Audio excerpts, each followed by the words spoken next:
BASKEY. Welcome to the Town Below Basketball and Hockey Podcast. I'm your host, Adam Hess, and with me, as always, is Mr. Merry Christmas, Mike Regan. Mike, how you doing today? Merry Christmas to all those Can't who say that celebrate. Can't say it anymore. I can't. Not That's allowed. a tough thing for me. Working in a customer-facing position, I've tried to throw in the Happy Holidays, but just growing up, I was so used to Merry Christmas. So I do throw in the Happy Holidays. The problem is that I'm so in my head about it that sometimes I stutter. I'm like, Happy Holidays. Well, where you live, it'd probably be safe to say Merry Christmas, or otherwise people are going to hate Right. crime you. So I'm really not worried about it here, but still.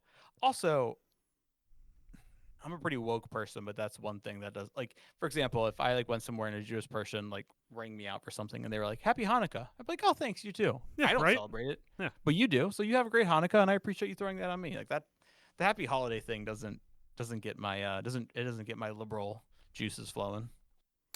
Yeah, that seems like one of those things that anyone that would actually have an effect on doesn't really care. I feel like anybody who gets mad about it probably has someone with their phone open to record it to put it online later. You're not an actual person. You think they're yelling World Star? Is that still around? No, that joke doesn't translate anymore. World Star. We are a hockey podcast this week, Mike, where you and I are going to talk about what? For those watching, this is where my mic stand would be if I didn't forget it. Wait, can you stand up just for a second? That's my mic stand. Okay, there you go. Well, folks, if you're listening to the audio podcast, we got visual jokes these days, so check out Town Alone Podcast on YouTube's. We are a hockey podcast, Mike, from the people that brought you SummerSlam through the decades. We really need to write more articles because I'm running out. The people that brought you a review of Saltburn. That was Tyler Karkar. He's not on this podcast, but he reviewed Saltburn a few years ago. That movie looks so... All right, we're trying to get on track, so I won't go into it. Go ahead. Mike. What? We had another trade since our last podcast. Those devotees of the Talent Alone podcast feed, or BASKEY itself, will know that last time we had an emergency recording we had to do while I was in the edit to talk about the Quinn Hughes trade. Now we got to talk about this Phillip Danault trade, Mike. Yeah, Shaking up your division, causing chaos. Phillip Danault to the Montreal Canadiens for a second-round pick in 2026. Mm-hmm. Mike, how many Quinn Hughes trades could you fit into one Phillip Danault trade in terms of impact on the league? Probably a lot. Oh, wait. How many Phillip Danault trades could you fit into a Quinn Hughes trade? I said it the other way, but sure. But I'm just saying you could fit a lot of Phillip. If there was a trade value meter, importance meter, you'd have to do a shitload of Danaults to get close to how high the meter was for the Hughes. A shitload of Danaults, a dozen Danaults, dare I say, more. What if I told you in his debut game for the Montreal Canadiens, a 6-2 win over the flailing Boston Bruins, he had no points and one shot. What was his face-off percentage? I have no idea. It don't matter. It doesn't matter. I was being sarcastic. Yeah, I kind of said it. We were texting about it because, it comes across the timeline. And you're like, oh, Phillip Danault got traded? But really, he's just not. He had, like I said, 5 assists in 30 games with the Kings before getting traded. He's a good two-way center, so I get it. Well, at this point, he's a good one-way center.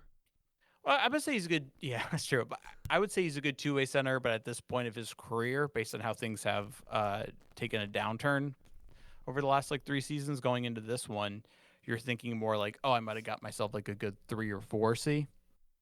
Can we keep it 100 about Phillip Danault real quick? That's probably what he always was, though, was a good 3C, and now possibly a good 4C. He's always just been a good 3C. Yeah, he gets a lot of credit because he was on Kings teams that were competitive in the early 2000s, and he had some juice with Montreal during their I think their COVID Cup run. I'd have to go back and double check that. Yes, you're right. But has the guy ever had a point a game for a whole season? No, he never has. So yeah, he has. I think that is like you said. I'm agreeing with you. That's why I started to amend my comments. Is that he's a really good 3C at this point in his career. He's probably a good 4C, but then also you give up a second-round pick for him. So you're giving up a second-round pick for your like fourth-line center? It's a little questionable. But I mean, I feel like Montreal is also in a position where they're like, hey, we broke out of it last year. We got all this young talent. We're good again. We got to make moves. And so they jumped and made this one. I wouldn't have made it, but I don't. Yeah, I like. This feels like Montreal buying Ethereum because Bitcoin is at 150 million or something. yeah, it also, it's not like, this is the part that surprised me about. Like currently, Montreal is 2 points out of being first in their division.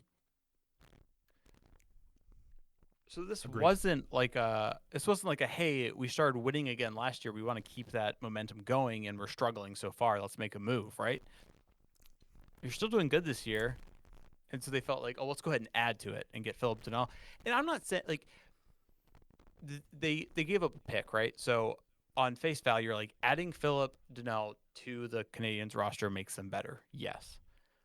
Long term, like next draft, you look at and you're wondering like, is he worth a second? Especially when you factor in he has another year on his contract. And we were texting about it, so I forget the numbers off the top of my head, but they're still on the hook for that next year. And that's where I'm like, you should be. I mean, I guess you could make an argument where you're like, oh, they have so many young players, they're not worried about cap space, but still, why take that on? Why? Yeah, the only thing I could think is this is like a response to the Newhook injury. Yeah, maybe. That's fair. Like that's about all I got for you. Is there any chance that they are conditioning him to play goalie? I don't think so. They could try. I don't know. Yeah, I think that if you were doing winners and losers for this, which we're not, but pretty definitively. Yeah. I think this was a good trade by the Kings. It was a good bit of business by the I think so, yeah. I think Los it was Angeles Kings. Kings. Good job by you, Kings. Have you listened to that podcast a single time this year? Twice? Really? Yeah. Look at you. Grinding out Simmons. I mean, college football's slowing down. I got to do something with my life. So. You just didn't start jerking off more? And listen to Simmons at the same time. That's just multitasking, brother. Sushi. Mike, I just got it. Mike, the primary thing I want to talk about with you today is we are in an era of teams that are surging and flailing. Heading into the winter break, the Christmas break, we are right now in a period where we have teams that are surging up the standings and teams that are flailing all the way back down. Wait, what is this break that's coming up? It's the Olympic break, right? Well, we're in the middle of the winter break right now where there's like 4 days off between Right, because of the holidays. Yeah. Yeah, and then we have the Olympic break afterwards. For instance, there's no game until tomorrow, and then tomorrow there's just one game. Yeah, Sabres play tomorrow. Oh, never mind. There's a bunch of games. Yeah. In my head there was only one game tomorrow, but there's a bunch of games tomorrow. You're pretty dumb. Interesting. The ghost.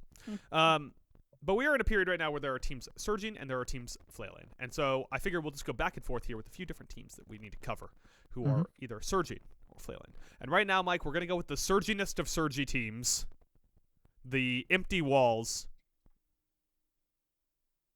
Buffalo Sabres. The empty walls. The Jarmo Kakalainen Buffalo Sabres, baby. Get it right. Can someone explain this to me? How did firing your GM save the team? What was he doing? I don't know. Was he showing up and waiting for Lindy Ruff to fall asleep on the bench sitting up? I assume something that happens every practice and changing the lineups. Was he Tanya Hardining Tage Thompson in the ankles or something? Like what was Kevin Adams doing that was fucking this up so soundly? Well, that was the funny part is that 3 of those wins, the ones that were on the road on our West Coast trip, Oilers. You want me to rattle them off real quick?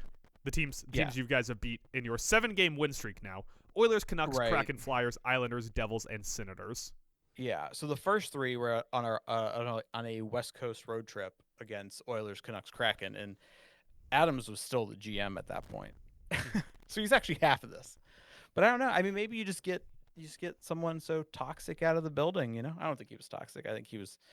I have no ill will towards Kevin Adams. It was at a time when the owner Terry Pagula was trying to cut costs at. any way he could, and he had a dude who had some NHL experience, who was in the building, and he could just hire him to be a yes man and run the team. You could say I'm reading tea leaves or I'm being too not like cynical or like overlooking it, but one, it was during COVID, and two, it was when a Democratic president took over the White House, and Terry Pegula makes his money in doing what? Fracking. Running the Buffalo Bills. What? Running the Buffalo Bills. Yeah, and fracking.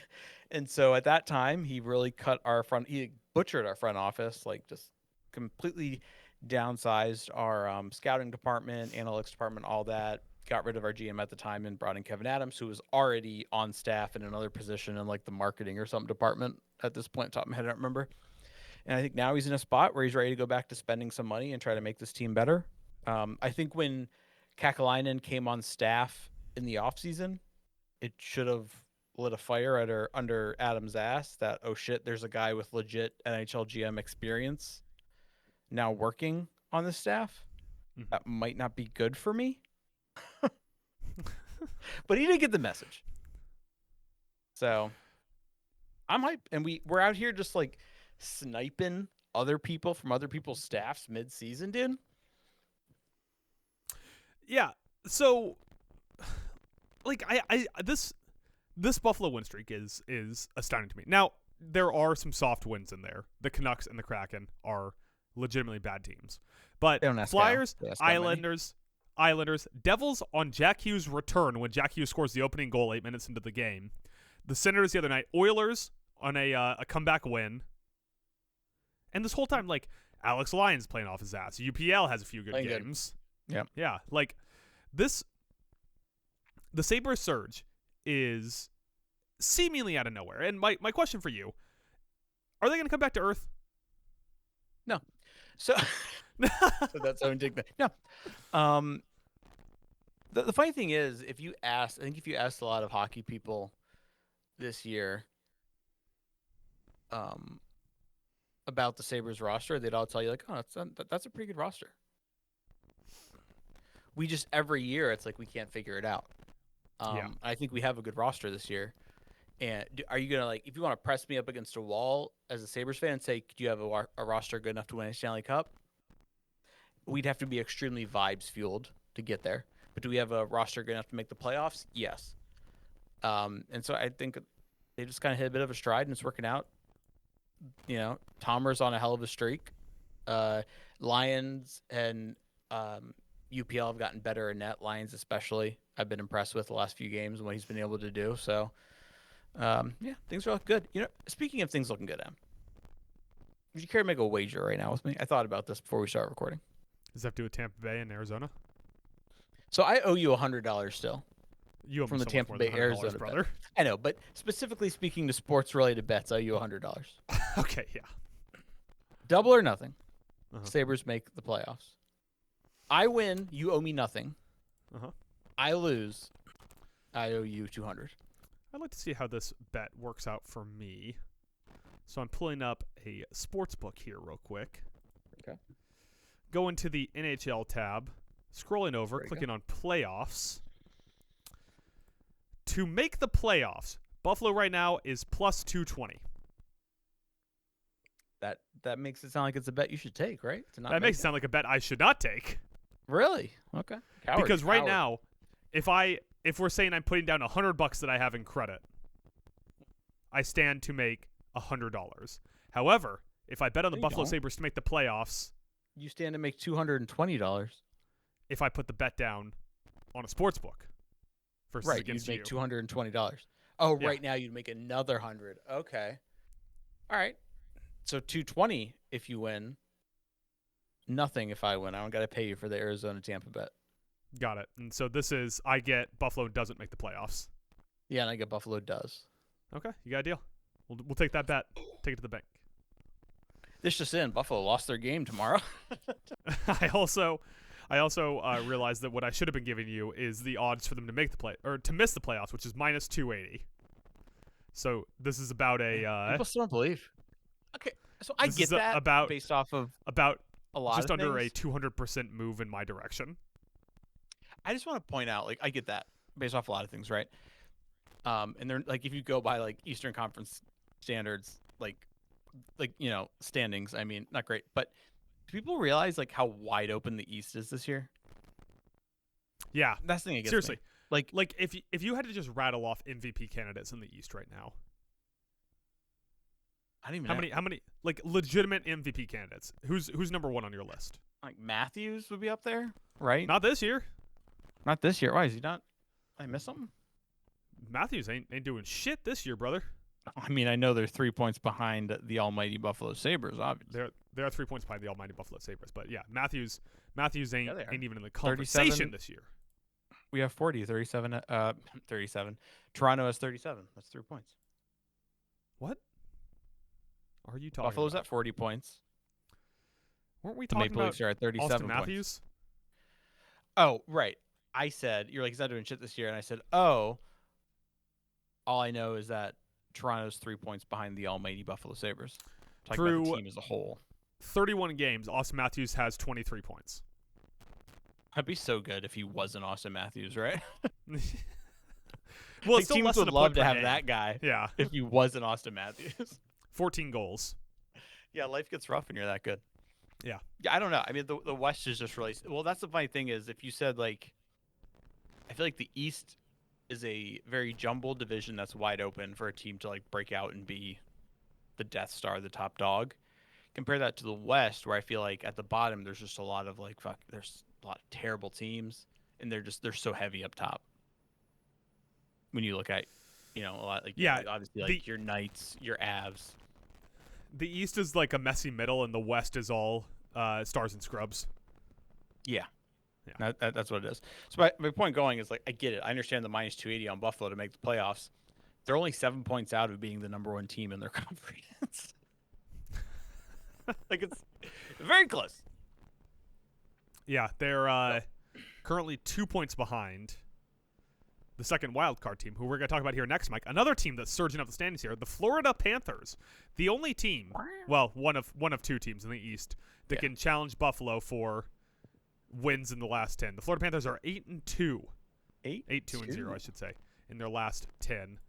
During that stretch, they have wins over the Hurricanes twice, Kings, Lightning, Stars, and Mammoth, and Islanders and Blues, if you want to keep going back. But they're, how you say, getting hot at the right time. That is how they say that. You know who their current goals and points leader is? Is it it's the Rat, isn't it? It is. It's Brad Marchand. It's fucking disgusting. 41 points, which we call almost a double Matthews. They don't even have Maddie back yet. No, Maddie's supposed to come back for the Olympics, and he's gonna have like some tune-up before that. But yeah, Maddie's not back. They've been without Barkov all season. That'll be interesting to see if he plays in the Olympics. He's supposed to play in the Olympics. Yeah. And if he doesn't, there'll be consequences to pay. I was just saying, it'd just be crazy. Like, Kachuk's playing the Olympics. Kachuk gets hurt. He's out for the year. Like, the Florida Panthers would be like, we're never doing this Olympic bullshit again. We're done. Which is what they're worried about, because the same thing happened to Tavares, where Tavares a couple Olympics ago or whatever got hurt. He out in the Olympics, yeah. Yeah. But they're doing all this also with pretty poor goaltending play. Yeah. Like, it's we're back to how every few years we fluctuate from like, is Sergei Bobrovsky actually good, or is Sergei Bobrovsky the most overplayed player in hockey? We're back to he's the most overpaid player in hockey. Until the playoffs come around and he starts lighting it up, we're like, Bobrovsky. Grizzled vet, a legend. Grizzled vet. Can't get enough of it. One of your favorite guys has been kind of feeding into this Panthers renaissance. Little Anton Lundell. I love me some Anton Lundell. You love you some Anton Lundell. In the last 8 games, he has 5 goals.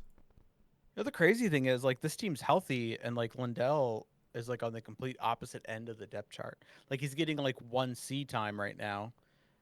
And like the things just get like shaken up and changed so much when Kachuk. Yeah, I know Kachuk's a winger, primarily. A winner? Do you have to cut that? Am I wrong? He plays wing primarily. Kachuk? Right?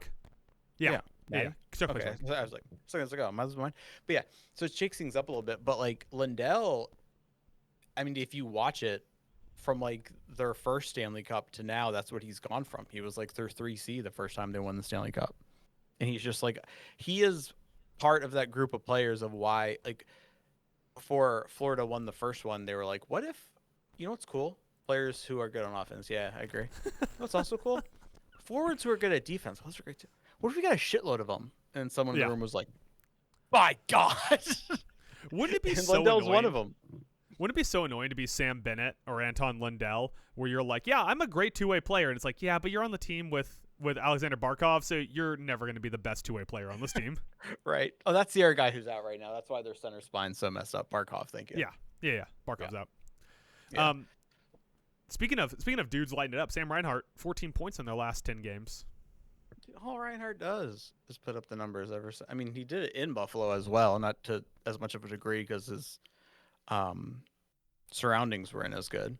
But yeah, I knew that. Like when he left, I knew. I was like, man, we let it, I understood why we traded him, but I was like, damn, we let a good one go. How good of an NHL team could you make out of just Buffalo Sabres draft picks that are currently in the league? Oh, dude, so many, man. So many. You could make like a top 5 team in the NHL right now off of just Sabres draft picks. Uh-huh. And how many of those guys are playing for the Sabres? Like a third of them? A quarter of them? I mean, it goes back farther than this decade. I mean, there's been players every decade who have been drafted by the Sabres, played great, and then we'd move on from them, either trade them or they'd sign somewhere else and they'd go on to win Stanley Cups. Greatest goaltender of all time, Dominic Hasek, prime example. Yeah, the hash brown himself. I don't like that name as much as the usual. Listen, I'm just trying to get something to start here, Mike. But we gotta have a claim to fame, and our claim to fame is going to be renaming Donovan. Fuck it, never mind. Yeah.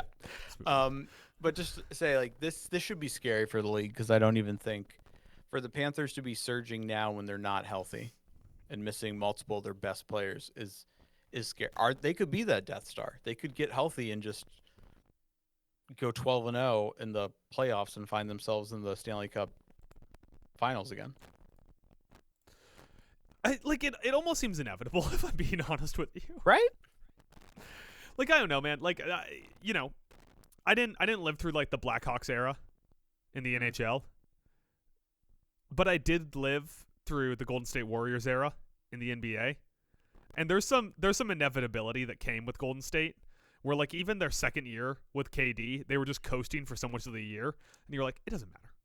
Like this Florida team, they're like, yeah, but if they even put their fucking toe into the playoffs, we just know that whatever team they go up against in the first round is getting fucking swept. Oh, definitely. Unless it's the Sabres, and they're probably getting swept. Oh, baby. Yeah, I mean, it's not.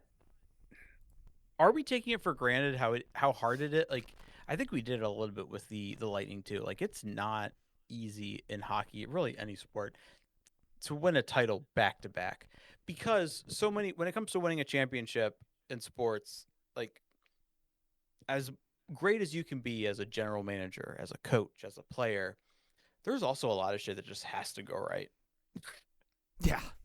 At the end of the day. So to do it twice is crazy. And even like you talk about that Blackhawks run there, they like, you know, that Kane Taves great team, they won 3 Stanley Cups. None of them were back to back. Yeah, it was like 3 over 5 years, right? Yeah, it was 2010, 2013, and 2015.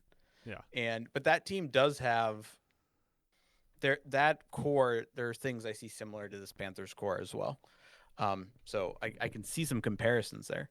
But yeah, I would be scared if I was the East right now.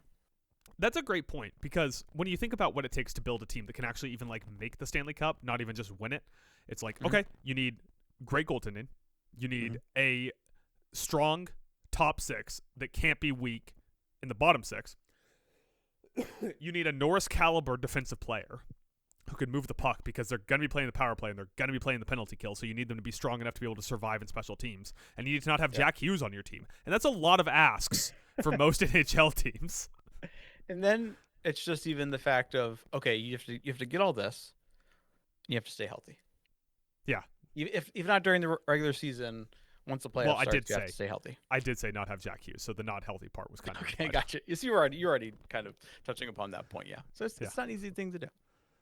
Do you think if we got all 3 Hughes brothers on one team, they could play 82 games or collectively? Probably. Oh, was that not the question? All of them together. Oh, I thought you were saying like collectively. My bad. Okay.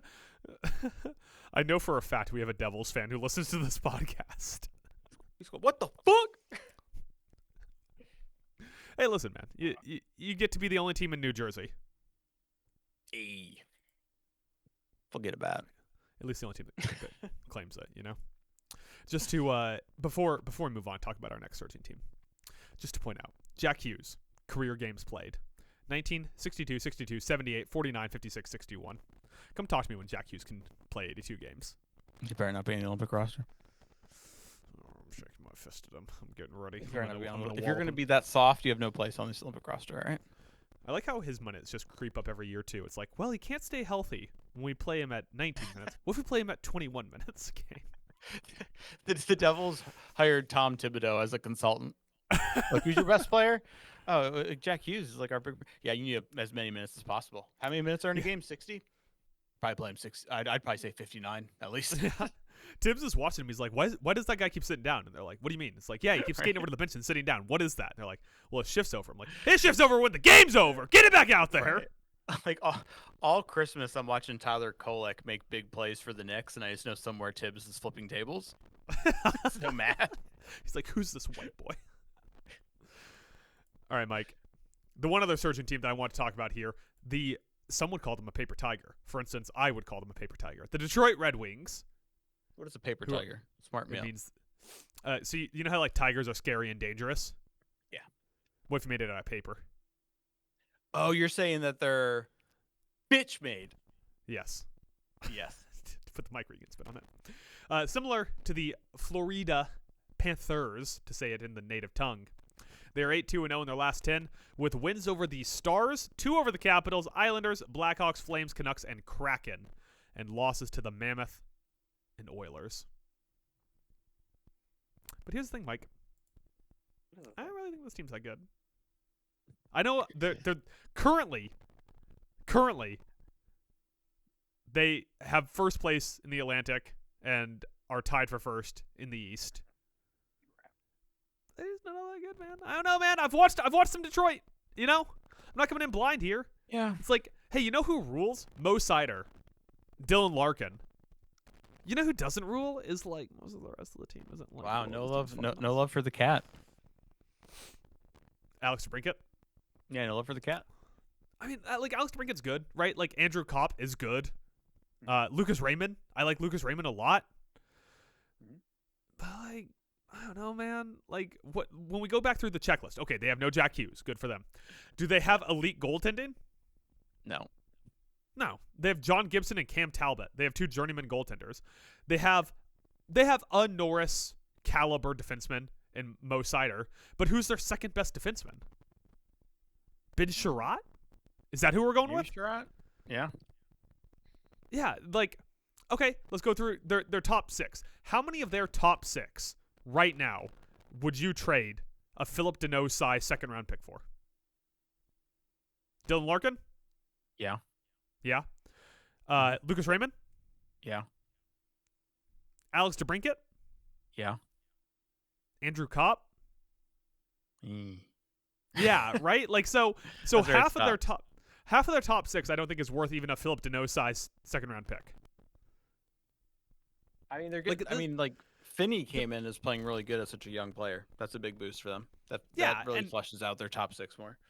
And he's a good winger. But it's just like, I don't know, man. Like I don't really believe in this team a ton. Like their win over Dallas, so they win in overtime on the back of this incredible Lucas Raymond game. 3 primary assists in it. But they also needed like overtime and 2 power plays, and it's fucking hockey, so sometimes shit like that just happens, and their goaltending is so unreliable. Like let me pull this up just to double check it. But right now, between their 2 goaltenders that we talked about previously, they have a grand total across 40 games of 2.5 goals saved above expected.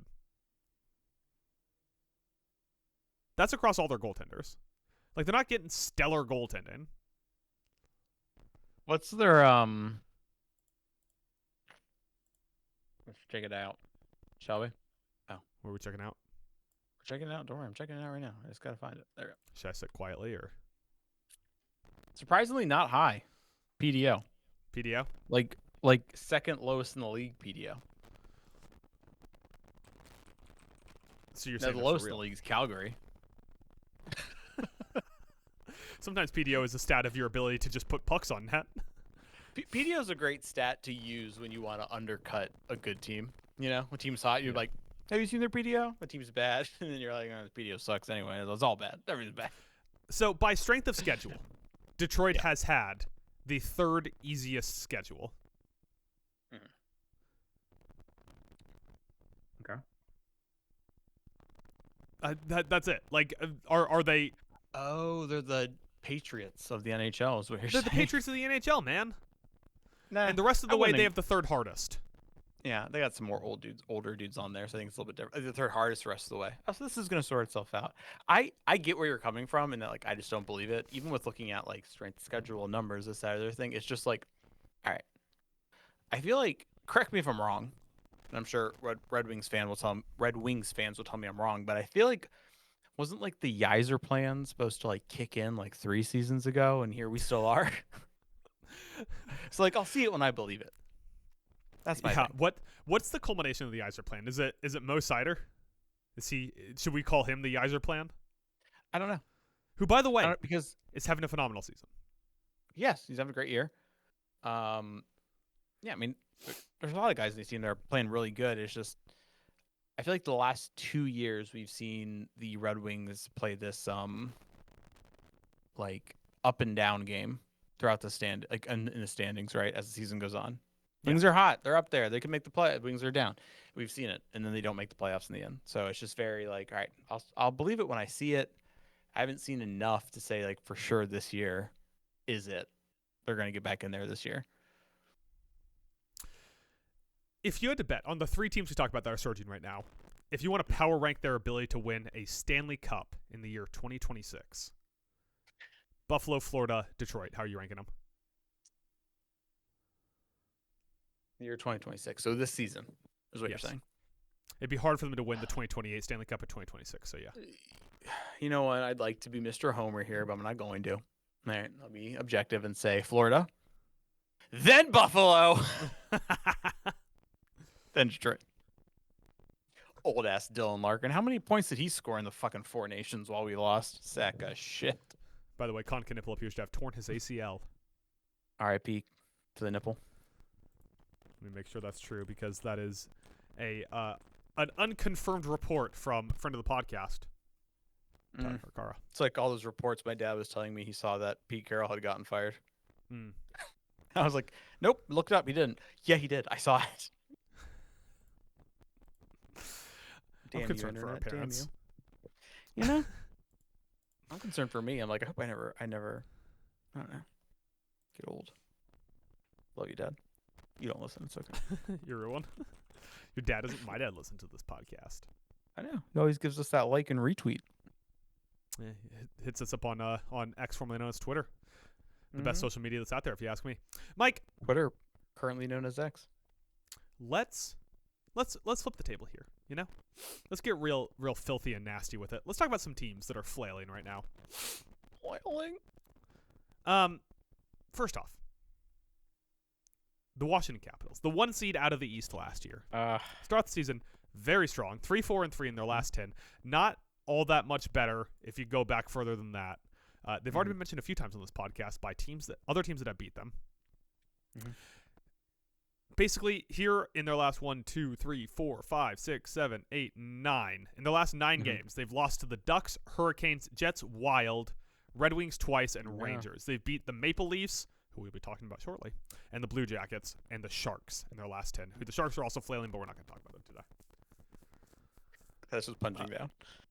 Yeah, exactly. What's gone wrong here, Mike? Is it Tom Wilson? Has Tom Wilson gone wrong? Is that the problem here? Is it Tom Wilson? Mike, do you think Tom Wilson has gone wrong? You didn't make it a social clip or like a YouTube short, but me and you were really butting heads about this Tom Wilson guy a few weeks back. Because you were like, he's so great, he's amazing, you're wrong, and I was like, yeah, he's fine. He's also still their highest point getter and goal scorer, and let's see how that's going. Oh, they're falling down the standings. That's cute. To be fair, I don't blame Tom Wilson for their recent ills. Oh, no. I'm not blaming Tom Wilson. Tom Wilson's being who Tom Wilson should be. He's not. Tom Wilson's your top point, like your point getter, top goal scorer. You're probably not winning a Stanley Cup. You're probably at best a wild card team. How dare you? That's factually accurate. Like, what, I should say factually accurate, but that's just like that's true. Like, what are we doing here? So, they play a dangerous game, in my opinion, with the way this team is set up. A game of the olds. A game of the olds. They have such an old roster. Like, if you just look at their top points, Tom Wilson, 31, Alex Ovechkin, 40, John Carlson, 36, Jacob Chikrin, 27, Dylan Strome, 28, Ryan Leonard, 21, is like the one younger than 25 guy on this roster. Matt Roy, 30, who's averaging 19 minutes a game. This is an old fucking team, man. I mean, they have the fourth highest goals saved above expected. Yeah, once again, Logan Thomas is just on a fucking tear. Yeah, Thompson's been killing it, and I'm not putting this on him, but it's just like if they get in the playoffs, it's just that classic thing of like you see a team strong defensively, great goaltending, and then they go into the playoffs and they run up against a team that can score just enough goals for the game to be out of reach. So some of these issues do coincide, to be fair, with Tom Wilson, who's had a recent injury, and Pierre-Luc Dubois, who was their 2C and has been out since early November. They're not exactly. I wouldn't call them a deep team offensively, so that definitely does make a big problem. I was going to follow it up with, at the point when I get traded every year, Luc Dubois is so integral to your team that his multi-month absence turns you into a lottery team. Not great. Might need to be a little bit worried about that. Is this? Yeah.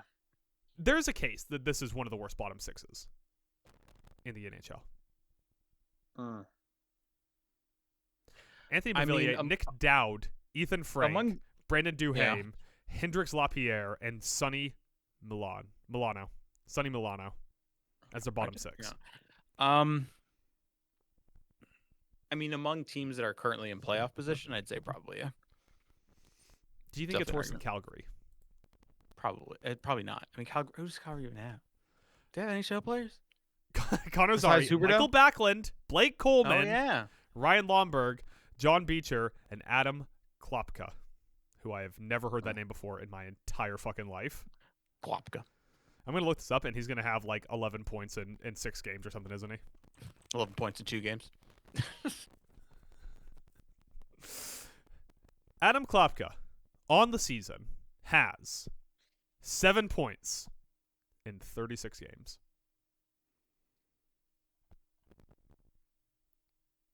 That's more points than Phillip Danault. That is more points than Phillip Danault. That's a very good point. Someone trade a second-round pick for Klopka. Montreal's on the phone right now. Yeah. Fine, we'll give you a first. Mike, we can apply to be an intern with Hockey Reference this summer. I just saw an apply here link. Hold on. Unpaid? Let's find out real quick. Sports Reference LLC plans to welcome 6 interns for summer 2026 as valued contributors to our data engineering and marketing department. Sport Reference currently serves a still growing 22 million monthly users. Blah blah blah blah blah blah blah blah blah blah blah blah blah blah blah. I just want to know if I would get paid for this. Probably not. Do they have an internship where the position is snarky, sarcastic asshole who even when he makes a bad take makes straw arguments to hammer down and stick with them? $23.50 an hour. All right. You have any more? You have any more Washington Capitals thoughts there, Mike? Any Capital thoughts? Mm-mm. Any Capital W I think thoughts? I think they'll. I still believe this team can make the playoffs, especially healthy. I mean, they're well rounded. They're sound, great goaltending. They're strong on the back end. So, like defensively. So I still feel good them making the playoffs. I just still think this is the same issue. Like I just don't think they have enough juice to actually get to the conference finals, let alone a Stanley Cup. Well, last year they were the number 2 seed in the league, the number 1 seed in the East, and lost in the second round, right? Yeah.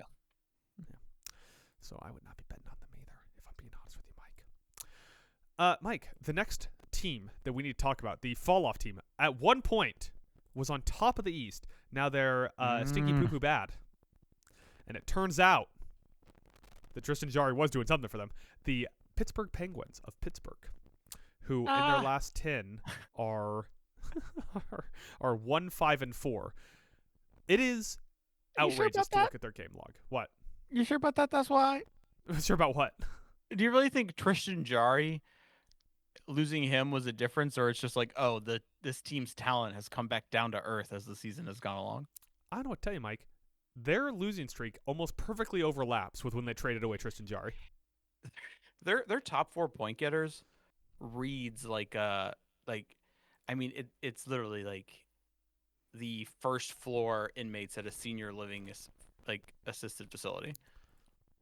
Like Sidney Crosby, Brian Rust, Evgeny Malkin, Erik Karlsson, like all those dudes. Like I mean, by sports terms, are old men. In real terms, they're getting there. To be honest with you, You're not wrong.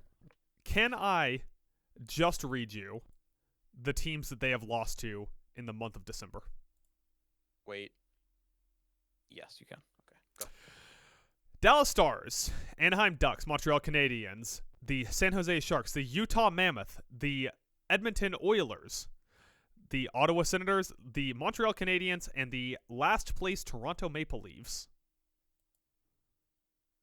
I think I counted 3 or 4 non-currently playoff ranked teams in that. Currently non-playoff teams, 1, 2, 3, 4. Yeah, 4 current non-playoff teams. Yeah. Yeah. So they beat the Montreal Canadiens in a home-and-home, but before that, their last win was in November to the Tampa Bay Lightning. It has been not so good. Not so good. Stuart Skinner has been by far their best goalie and has only played 2 games for them, I think. Let me double check that.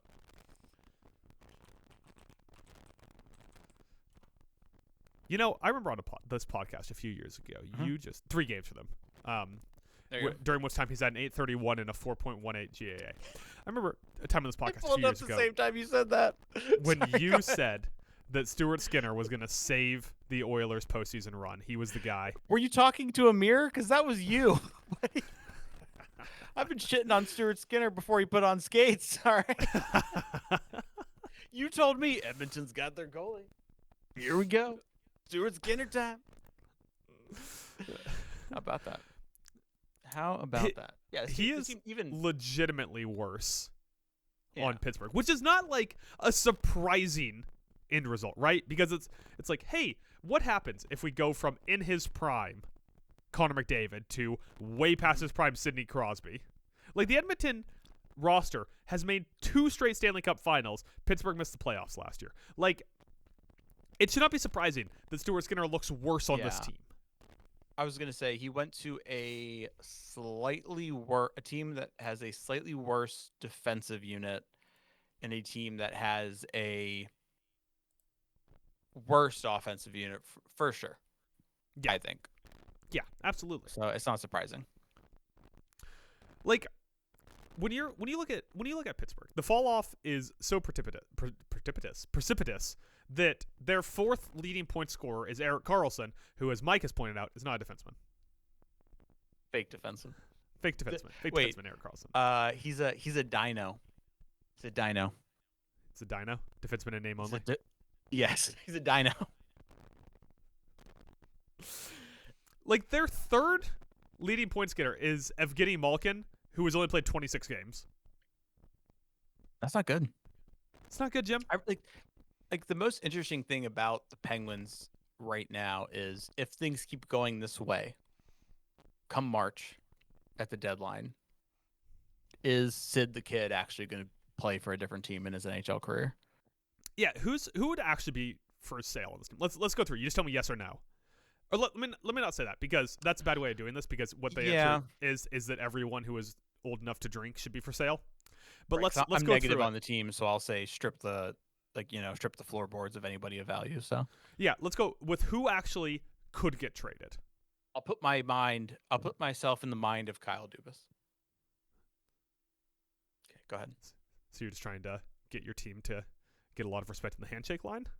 Yeah, that's the best important Mike, I'm asking you to trade away players, not trade for a 34-year-old defensive defenseman. Yes. We just need more grit. What's Kristanov doing? So I'm going to ask you, each of these players, I want you to tell me if they will or will not get traded. Okay, that's a better way to put it. Like, yeah, so because that assumes there's a market.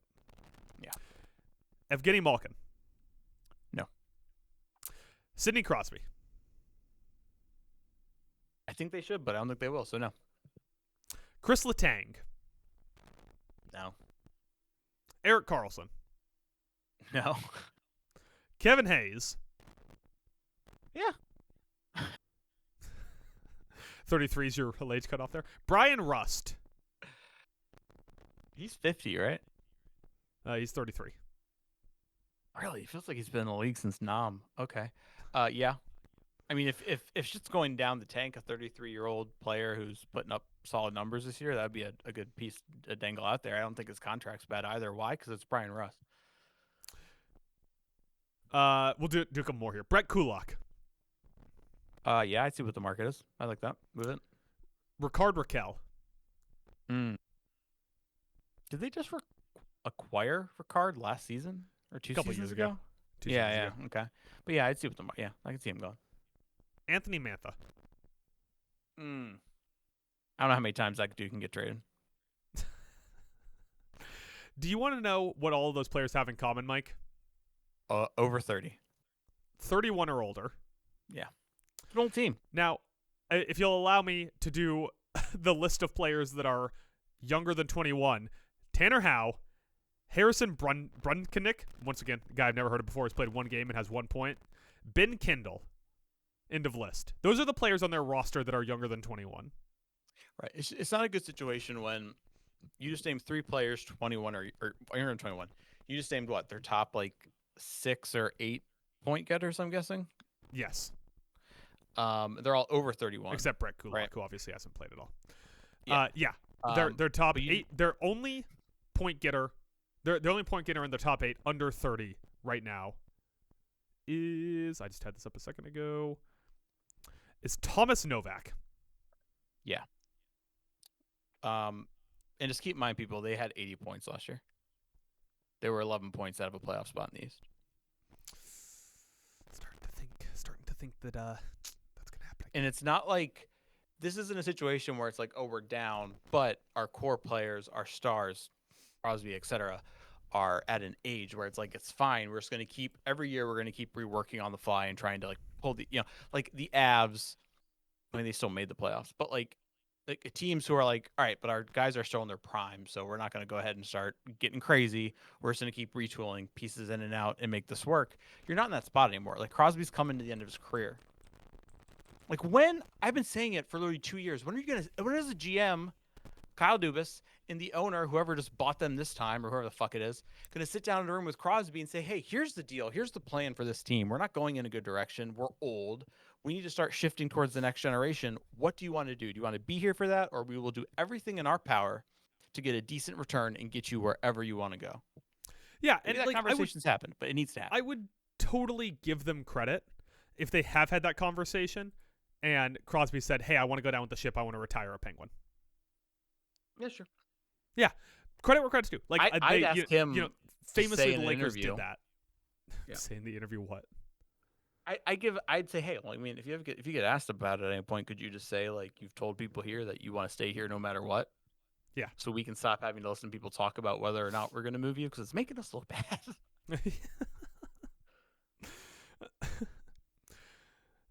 Yeah, I think the Crosby thing is going to be the most interesting thing at the trade deadline. I cannot imagine that there is a market for Evgeny Malkin, 39 years old, Chris Letang, who's had 2 strokes, Erik Karlsson, who's still getting paid $12 million a year.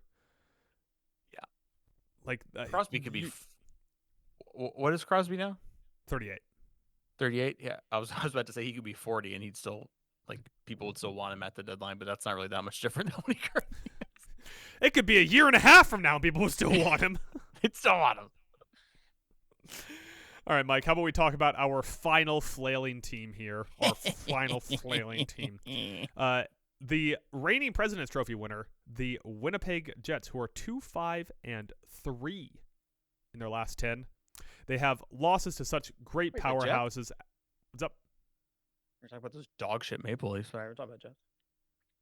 Oh, we can talk about the Maple Leafs after this. We get touch on the Maple Leafs. Here are some of the Jets' recent losses. The Blues in a 1-0 game. Imagine not being able to score on the Blues. It's tough. The Senators. Bruins, who are flailing as bad as anyone. Oilers, they beat the Sabres. They lost to the Sabres. All down.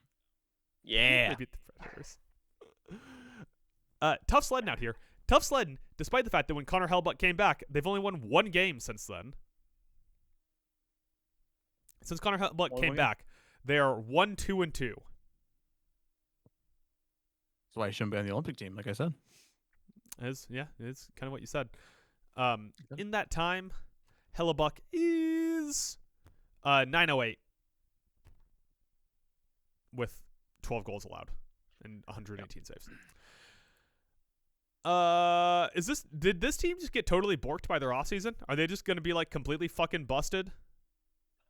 I mean, Kyle Connor's not on like a ridiculous like Rocket Richard pace, so that definitely hurts him. Yeah. I mean, he's over. I mean, he's 17 goals in 35 games is something that a lot of players would strive to be at the peak of their career, but not having that, Scheifele's not lighting up. The goal scoring net, they're both doing well assist wise, but they need some more goal scoring. It turns out Jonathan Toews didn't save this team. Jonathan Toews, I do love me some Jonathan Toews, but he did not save this team.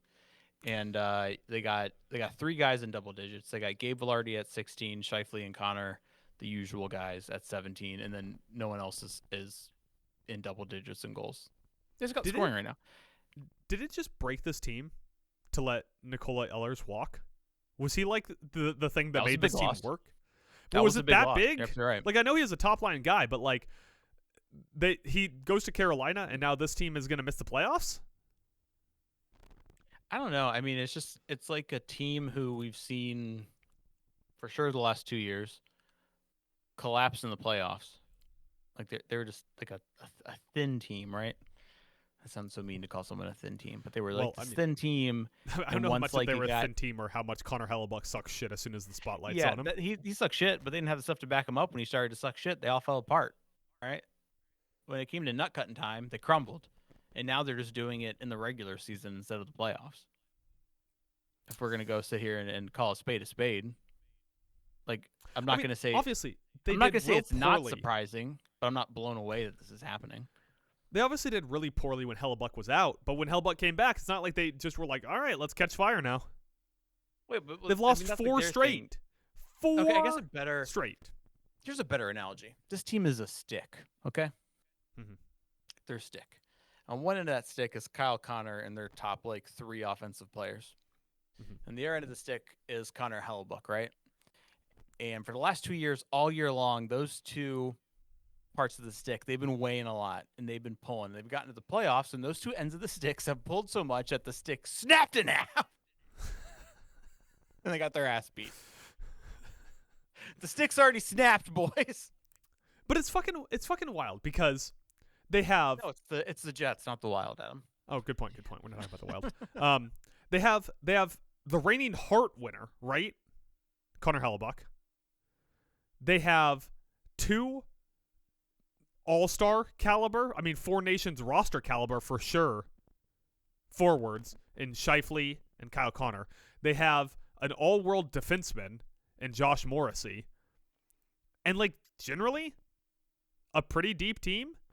And they've been so fucking bad for the last 10 games, the last 12 games, the last 14 games, that they have fallen all the way out of the playoff picture. They're currently what? Let me check the wild card standings here. As of right now, God, they're 11 points out of the wild card. They're 6 points out of the wild card. They're 11 points out of third in their division. That's fucking nuts, man. This team won the President's Trophy last year. Yeah, I think I'm just being contrarian. I don't think it's crazy. I do think it's a little crazy how bad it is. If you would have said, "Oh, Winnipeg like scrapes in as a wild card or is just out as the first team out," I'd be like, yeah, I can totally see that, based on the way that team's constructed. But for them to be where they're at right now, I do agree it is pretty wild. Like, the teams around them in the standings include a St. Louis team with a negative 36 goal differential, a Calgary Flame team with a negative 15 point goal differential, the Vancouver Canucks, who just traded away their best player and are shopping their other two, and the Chicago Blackhawks, who, once again, are just hanging out in dead last, you know? Talking about flailing teams. The Chicago Blackhawks love to be in dead last, Mike. The Chicago Blackhawks live for dead last. The Chicago Blackhawks' last win was against the Rangers before the Rangers were good again. And that game took place on December 10th. And they're like in the same category as the Winnipeg Jets right now. The Winnipeg Jets and the dog shit last place Chicago Blackhawks are separated by 1 point. Coaching change? Yeah, can Kevin Adams come over to Winnipeg to see if it's like maybe it's a GM thing? It's an idea. I mean, fourth highest in the league and high danger shots on net. I just need to know. That's coaching problem. Are there palm trees in Winnipeg? Hold on 1 second. I'm going to call Chris Jericho. Do you think his callback tone would be Judas? Okay, sorry. Chris, my friend. I'm talking to Chris. Do you have palm trees in Winnipeg? No. Okay. I'm on a podcast right now. Yeah, with Adam. Okay. All right. You have a go. All right. Yeah. No, there's no podcast. You want to know why that was a bad bit? Because if you actually called Chris Jericho, you'd be on the phone for the next 40 minutes while he talked about stuff. That's true. But the fake Chris Jericho I just called said no, there's no. Oh, you know what? I'll call Kenny Omega. I was kidding. I mean, it's so funny because I think this is a team with like dudes on it that both of us like. Like if you just look down there, like even their center spine, like Mark Scheifele. Who do you like on that team? Mark Scheifele. I don't like anybody in the Jets. Can I say I don't like anybody in the Jets? You don't. You dislike Kyle Connor because of the Four Nations. You've never been a Scheifele guy. You don't like Connor Hellebuyck for the same reason. Fucking 10 seems so soft. This is a soft team, dude. What about Gabriel Velarde? I do have time of day for Gabe. Yeah, you got time of the day for Gabe. You're a Velarde guy. Time of the day for Gabe, brother. Yeah, I'm a Velarde guy. You're living Velarde Loca. There you go. I like that. Make that a shirt. I suggest could make some money off T-shirts since they're not going to make it on ticket sales in the playoffs. Yeah. All right, Mike. Any more Jets thoughts? The rest of the way, by the way, they have the 7th hardest schedule. They play the Avs 3 times, the Stars twice, the Wild twice, the Vegas Golden Knights 3 times, and our beloved Detroit Red Wings twice. I gotta get it together. I was gonna leave it there. I don't have confidence in this team. I don't like their defensive group. I think they're top heavy. I don't like it. They have a higher chance at the 5th pick in the NFL draft than they do at making the playoffs. I'll go for them. Well, that's actually not true because I said NFL. I'm in NHL. Oh, okay. Obviously. Right. No chance Mike, at Ruben Bain. I didn't. I didn't put this down, but let's go ahead and dunk for a second. Let's talk about these Toronto Maple Leafs, eh? Dog shit, man. These Maple Leafs. 4-4-2. Craig Berube is getting backed up by everyone in Toronto at this point, being like, no, you can't fire him. He's too good. Can't get rid of him. They housed the Penguins 6-3 to snap a losing streak. But this team has been bad. They've been bad all season. They have not had any win streak longer than 3 games, and they've had 2 loss streaks at least as long as 3 games. And they are currently last place in the Atlantic Division, sitting at 37 points, 3 behind your beloved Buffalo. I almost called them Bills. The Buffalo Sabres, and a full 5 points out of the wild card. You wanna pitch how we fix Toronto? Do you think it has anything to do with the fact that they've had to start 5 different goaltenders and only one of them's good? That hurts it. But there was something that came to mind, and we're gonna talk about them in a minute. But something came to mind to me today when I thought about like Colorado Avalanche, who've only gotten beat twice in regulation this year.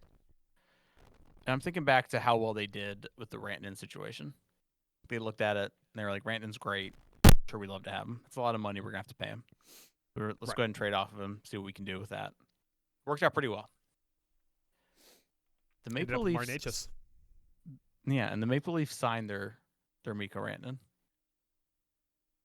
They gave the big contract to Nylander. Oh, Nylander. Got it. They wanted to have their cake and eat it too. They wanted to have their Matthews and Nylander. And they got it. And how's it going? How much money do you have to spend? Oh, you're negative in the cap. You don't have any money to spend. I'm gonna see if I can get someone on LTIR here real quick. Give me 1 second. No, they closed that cap. They got rid of it. You can't do that anymore. Yeah. They re-signed Tavares, correct? Or is this the last year? No, they re-signed him. Yeah, not to a bad deal. It's only 4.9 mil, so that's not terrible for a guy like Tavares, but still. They got a lot of money locked up into 2 guys. They could have said, you know what? Matthews is the franchise. We're keeping him. Willie, we love you. But you could have traded him, or you could have tried to do something else. You gave him $11 million a year. Congratulations.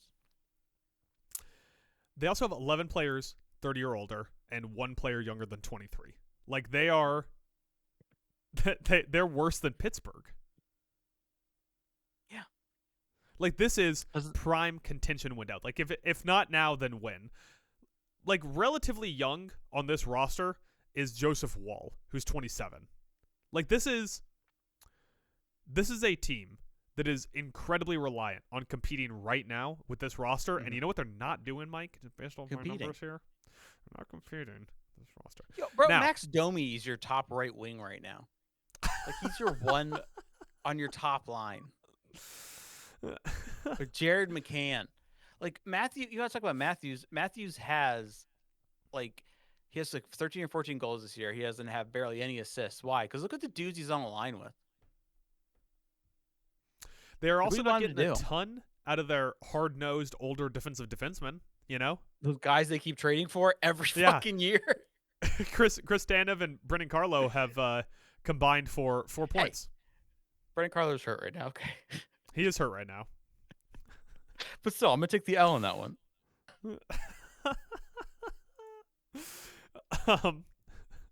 Their top defenseman in terms of points, Oliver Ekman-Larsson. Remember when his contract was so bad that we were like, it's going to sink San Jose to the bottom of the ocean? Remember when he, unless I'm in a fever dream, won a Stanley Cup with Florida, and they were still like, we got money, we got to put other places. That did, in fact, happen. And it's almost like one organization knows what they're doing. Yeah, and it keeps winning Stanley Cups, and the other one can't make it out of the second round. I get the Maple Leafs being like, we have to win now, we got to keep winning now. I don't know. Remove Nylander from this team, you're not going to convince me that they're in any different of a spot. Like, I don't think they could be any worse right now. Yeah, that was you got to keep your guys signing. Yeah, and they'd have another $11 million to work with. They could trade for Erik Karlsson if they hadn't signed him. That's the plan. They love getting their defenseman at the deadline. Erik Karlsson could have been their guy. The problem is Erik Karlsson doesn't play enough defense. He's got to be a defensive defenseman. Which would be even more worrisome if you're a Maple Leafs fan. Besides the fact that you're a Maple Leafs fan, that's worrisome. Yeah. I know I'm a Sabres fan. You can shit on me because we have the longest playoff drought in like all the sports everywhere ever. But guess what? We have no expectations. You guys have expectations. Yeah, you guys have Austin Matthews. Yeah, that's a lot worse. Nylander signed an 8-year deal. Keep in mind, Matthews was a 4-year deal. He's on the second year of his 4-year deal. Got no trade on that? I have to look at the contract right now to see it. My point being is, yes, he does. He does. Big surprise. Point being, Matthews, when they came to the table, he said, I'll do another 4 years, which translates to get your shit together because I'm not signing the super long-term deal. He's going to go play for the Arizona Coyotes. He grew up in Arizona. The only person in the arena. Well, at some point we'll do a podcast on fixing the Toronto Maple Leafs because it does fucking numbers for SEO. But does it? I don't know. We're not good at this, Mike. We're not good at growing the brand. We just show up. We make jokes about the Toronto Maple Leafs. One of us pulls our ball sack out and goes, "Up, Batwing," and then we go home. And we get so many likes on 4chan.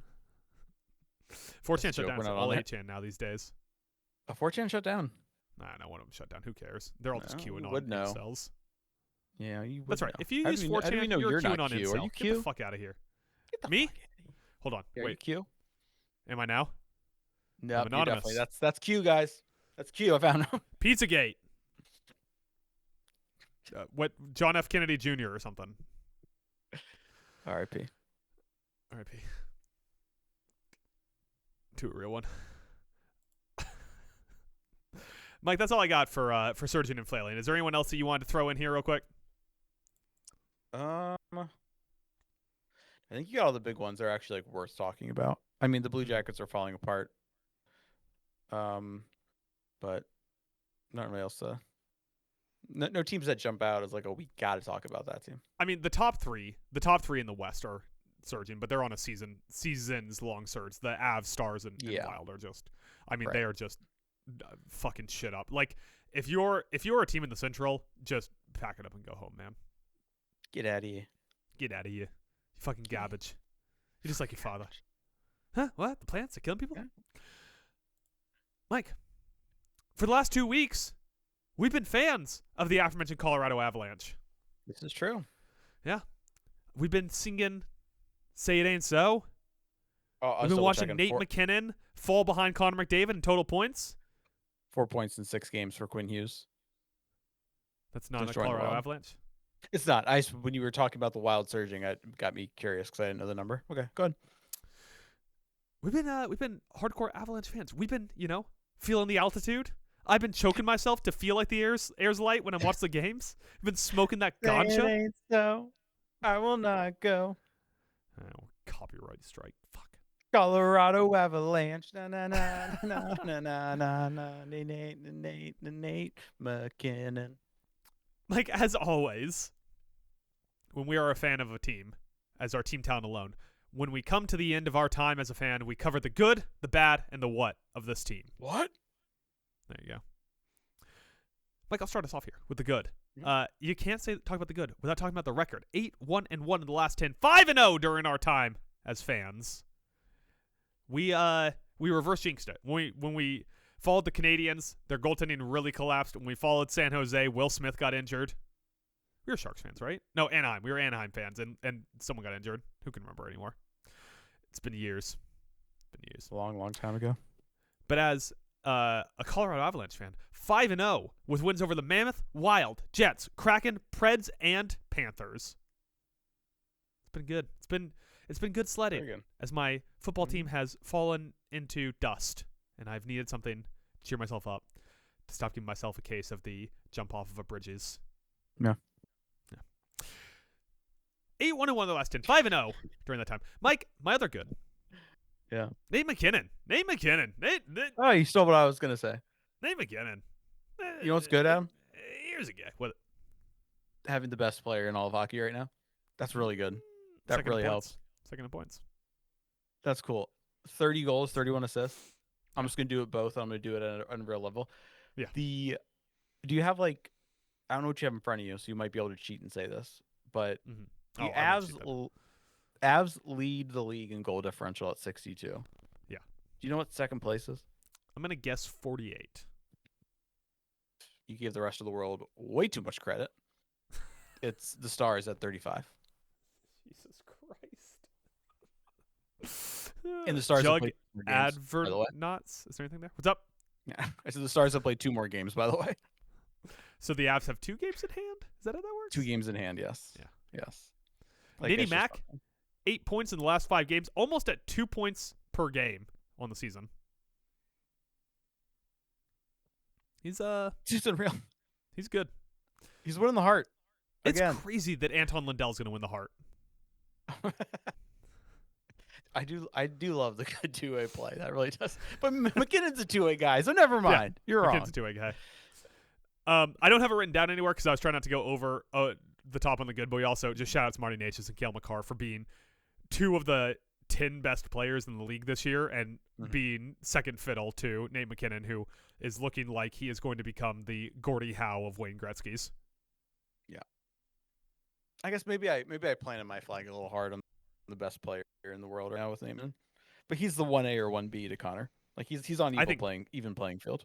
Yeah, I think that McDavid's had a pretty good surge post Stuart Skinner. They must have just hated that guy, man.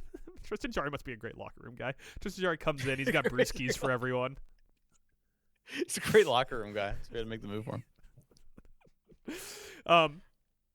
My bad. This was a struggle, I gotta tell you. I took notes to try to get to my bad. I just went with their fourth line. Jack Drury and Parker Kelly are a weak bottom six. I guess. I don't know why you have to shade Jack Drury like that. I think he's pretty good. He's having a bad season, man. He's not very good. For a season. 4C, he's fine. Yeah. I guess it's not great. Like, it could be better. I just feel like I can watch Avs games on mute and know when the fourth line comes on. And that's the problem. Okay. Because it'll be like it's impossible to get the puck into the Avs defensive zone sometimes.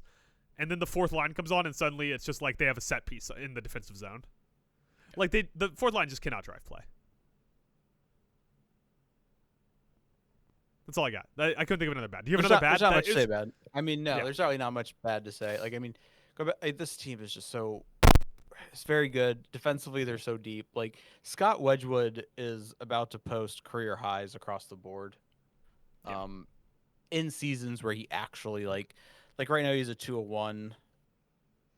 He had a 125 back in 2015 when he played 4 games. So, a little bit different. Like, he's just having... That's a goals allowed average, right? Yes. GAA, what did I say? You didn't. Oh, okay, yeah, that's what I meant to say. Yeah, so that's the GAA. He's gonna post like career best in seasons where he was actually like an actual starter in his career, and it's because of just like a murderer's row of a defensive core he has in front of him. I'm not like, I don't think you're totally wrong in saying like, oh, you know, that fourth line is still questionable. You're true. That's true. We had to have something. It's the segment is good, bad, and what. So I had to have something for the bad. A bad stretch of injury luck could change course. But other than that, this team is they look like the best team in hockey right now. At this, in my opinion, at this point, we're looking at it's Avs are for sure going into the Western Conference Finals. In my opinion, it's just a matter of, are they playing the Knights or are they playing the Oilers? The Stars. Wrong. Let me ask you this. Right now, congratulations, Mike. We're making you the GM of Hockey Canada. Oh, thank you. Who are you assigning the 1C? Fuck. Maybe you thanked me too soon. I gave you the hardest decision I don't know. in Olympic hockey. Let the boys play it out. Yeah. Opening night, you got to have a fucking lineup sheet you turn in. You can't just go question mark and turn it in. Listen, it's the Olympics with NHL players. These are all-star teams. Well, I mean, for countries like Canada and America and whatnot. But so is there really truly any 1C? I guess on paper. Why does my brain still say McDavid? For some reason. Pilled? I mean, McDavid's leading the league in points. Let's not sit here and act like he's washed. Washed McDavid? Yeah. Like, it's not like that. Should we quickly talk about how your most hated player in the entire National Hockey League is currently 2C on a trailblazing team and has 14 goals in 36 games? You're talking about Tage? Brock Nelson. Oh, Brock Nelson. He's playing good. Tage is on a heater. He's had like 8 in his last like 8 Why games. would I stop in the middle of talking about the Colorado Avalanche to talk about Tage Thompson? I mean, I stop in the middle of conversations all the time just to mention Tage Thompson. Is that weird? Mike goes, happy holiday. You guys want to talk about Tage Thompson? Yeah. I was getting arrested the other day. They were reading me my rights. And I was like, "Oh, you guys want to talk about Tage?" They pepper sprayed me. I think you owe Brock Nelson an apology. Not for his play in the Four Nations. He's an old man, but he is in a very perfect spot that he's in right now in Colorado. You mean, having the luxury of having Valeri Nichushkin and Arturi Lehkonen to score goals for you? Yeah. I mean, I'm not taking anything from Brock Nelson. I think Brock Nelson's a great NHL player. He did not have a great 4 seasons for us, and he's over 30, 34. So basically dead. But basically, you put him on a line with capable guys. Like Nichushkin and Lehkonen are both good. They're both like really good players, and they're going to give you great depth scoring, and like second line scoring. All the big thing for them though, and we saw it in their cup run, is like, all right, who's anchoring them in the middle? They had Kadri popped off with them and it worked. Nelson, same thing. Those 3 guys together, so it makes it work. You're talking about McKinnon, Nelson, and Ross Colton. No, I'm talking about Nelson being flanked by a Nichushkin and a Lehkonen. Got it. Like it just it's also that fits very well. You know what's great for Brock Nelson? Not having to play a ton of special teams time. Just let him stay fresh. He's old. Mm-hmm. He's not playing power plays. Just let him, come in and pretend that he's doing something on the penalty kill, and then go high five the coach and go, "I did something, coach." And they go, "Yeah, you're not gonna be on the Olympic team. Get out of here, kid." Draisaitl on their current depth chart, which I mean lines fluctuate a lot, so it's always hard to get an exact thing. But he's got Podkolzin and Roslovic flanking him, and Draisaitl's way better than Brock Nelson. How dare you? Give Draisaitl a Velarde on one side, or a Lehkonen, or a Nichushkin, and Jesus Christ, that Edmonton team would be a lot different right now. I like how you had to bring Gabriel Velarde back into the conversation. Yeah. All right, Mike, my what? You kind of touched on this. Scott Wedgwood. What? Scott Wedgwood. 7th in the league in goals saved above expected. It's I see the stat. I understand the stat. I refuse to acknowledge the stat. Scott Wedgwood is not a top 7 goaltender in the league. He's Kempering. He's Kempering. Exactly. Who also, funny enough, Kemper is Kempering. That's true. Maybe we slighted Darcy Kemper. We might slide Darcy Kemper. Darcy Kemper's 5th in the league. Scott Wedgwood, currently ahead of future Olympians such as Jake Ottinger and Jeremy Swayman in terms of goals saved above expected. Mm-hmm. What are we doing here, folks? This whole world's so fucking fucked up, It's fucking. I agree. I don't know. Give me Taves, Makar, Burns, Josh Manson, Sam Girard. Put them in front of me. I think I could post a 4-0. I could definitely post a 4 goals against average, which for a person who's never played goalie a second in his life, probably pretty good. That's all I got on the Avs, Mike. Did you have any more Avs thoughts? No. It wasn't the most exciting team talent alone as far as ups and downs. They just kept doing what they've been doing. Yeah. Yeah, from the start of the year. And in our time watching them, they had 0 overtime games and 0 losses. They're pretty good. They're pretty good. Be pretty good day for me.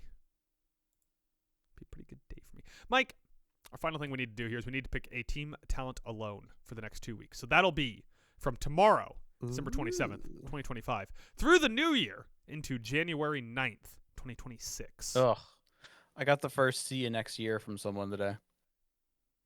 Did you kill him? I wanted to. I wanted to chase him down and beat him to death, but I didn't. Let it go.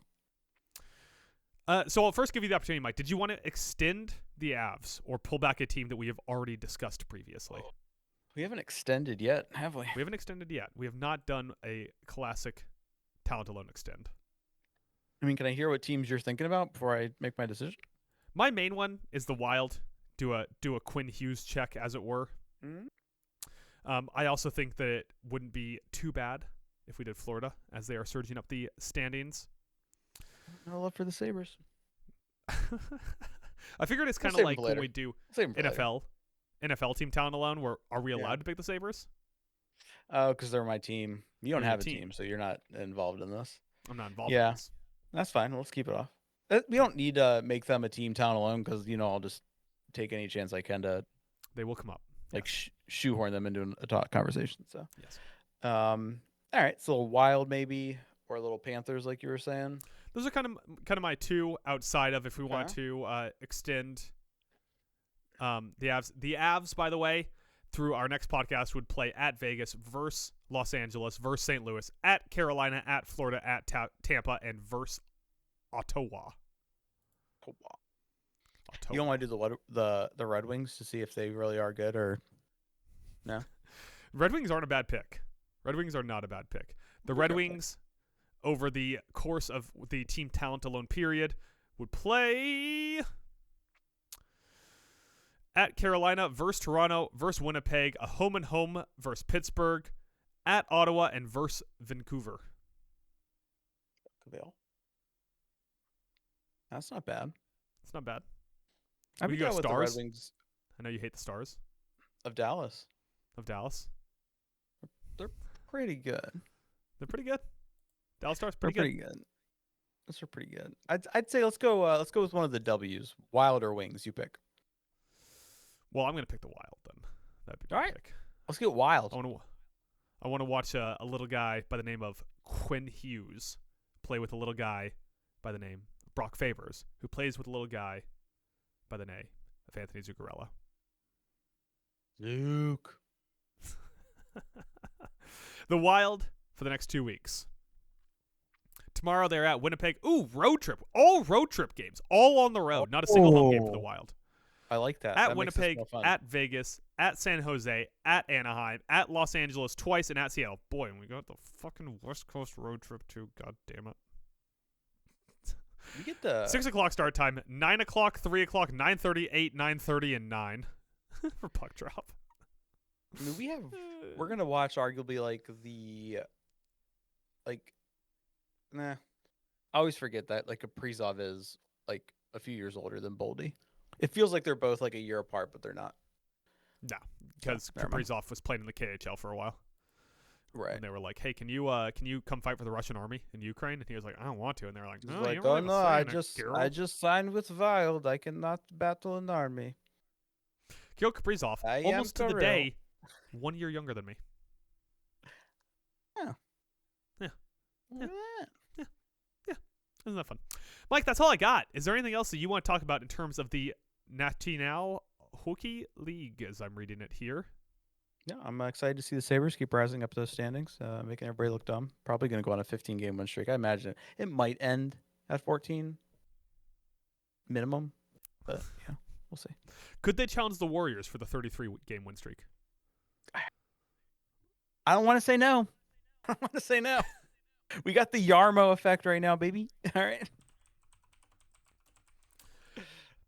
Well, with that, Mike, on the way out the door here, since we don't do shout-outs on BASKEY, would you like to guess the longest win streak in modern NHL history? Ooh. Is this win streak or regulation win streak? Win streak. So it's games that ended in a win. Okay, I do not know the team, but I'm going to say I believe it is 17. 17 is correct. It is the 1992-1993 Pittsburgh Penguins. Oh, dude. Shout out Mario Lemieux. Oh, we don't do shout outs. My bad. I take it back. Let's get out of here.